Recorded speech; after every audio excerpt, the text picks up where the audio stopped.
की कृपा। जीवन जी के सभी चले गए, मनुष्य चोला मिल गया, लेकिन शुद्ध भक्त का दर्शन नहीं मिला, शुद्ध भक्ति कृपा नहीं हुई। भगवान का अनुगत्य ग्रहण करके वो कृष्ण भक्ति में प्रवेश कर जाता है, और जब कृष्ण भक्ति प्रवेश करता है तो मानो उसका वो आखिरी जन्म होता है, आखिरी जन्म। और इस विषय को समझाने के लिए मैंने ये भी कहा था कि कैसे भोले बाबा भी जो निष्काम भक्ति करते हैं भोले बाबा की, भोले बाबा उनको राम भक्ति की और कृष्ण भक्ति और प्रेरित कर देते हैं। और उनसे ये कहे कोई कि मुझे राम भक्ति दे दो, कृष्ण भक्ति दे दो, तो भोले बाबा प्रसन्न हो जाते हैं।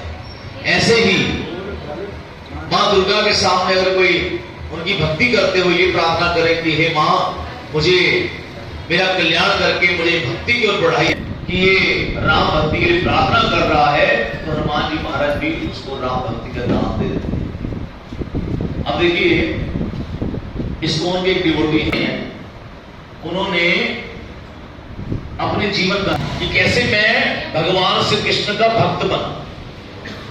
कहा मैं विदेश में सब कुछ करके देख लिया, जब सुना कि भारत के अंदर में कोई भगवान है, सारी दुनिया भगवान की पूजा करती है, वहां पे देखो तो सही।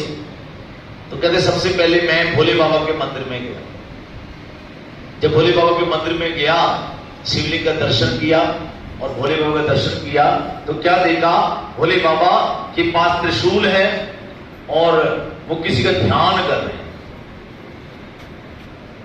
तो मेरे मन में आया कि किनका ध्यान कर रहे हैं, ये कि भगवान कौन है। फिर कहते उसके बाद मैं मां दुर्गा के मंदिर में गया, देखा देवी जो हैं वो शेर की सवारी है, उनके पास भी अस्त्र शस्त्र हैं। तो मैंने विचार किया कि ये भगवान है क्या। वहां से प्रणाम करके मैं आगे गया हनुमान जी महाराज के मंदिर में। वहां जाकर प्रभु श्री राम के मंदिर में गया, देखा कि बड़ी सुंदर दर्शन है इनके, और इन्होंने भी धनुष्मान धारण किया हुआ है, मुरली बजा रहे हैं,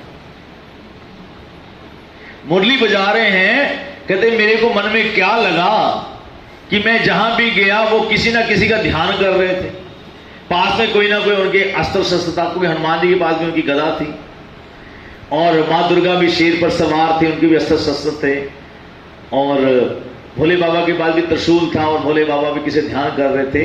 तो जब मैंने भगवान श्री कृष्ण को देखा तो मेरे मन में आया कि इनको तो किसी बात की कोई चिंता, इसलिए वो कोई ना कोई अस्त्र शस्त्र लेके बैठे, लेकिन इनको किसी बात की कोई चिंता नहीं, ये मुरली बजा रहे हैं, इसका मतलब यही भगवान है, इनको किसी बात की कोई चिंता ही नहीं।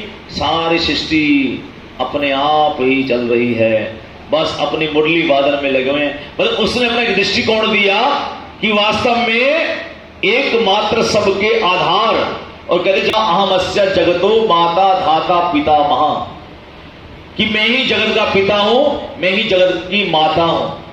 अहम ही सर्वयज्ञानां भोक्ता च प्रभु रेवचा, मैं ही सब जगहों का एकमात्र भोक्ता हूं, मैं ही सबका प्रभु। ये गीता जी के श्लोकों को कोई काट नहीं सकता।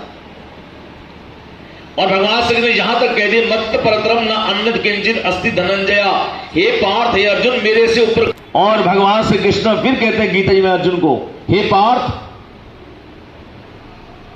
मैं तुमको अपना विराट रूप दिखा रहा हूं, जितने 33 कोटि देवी देवता हैं वो मेरे अंदर ही बसते हैं।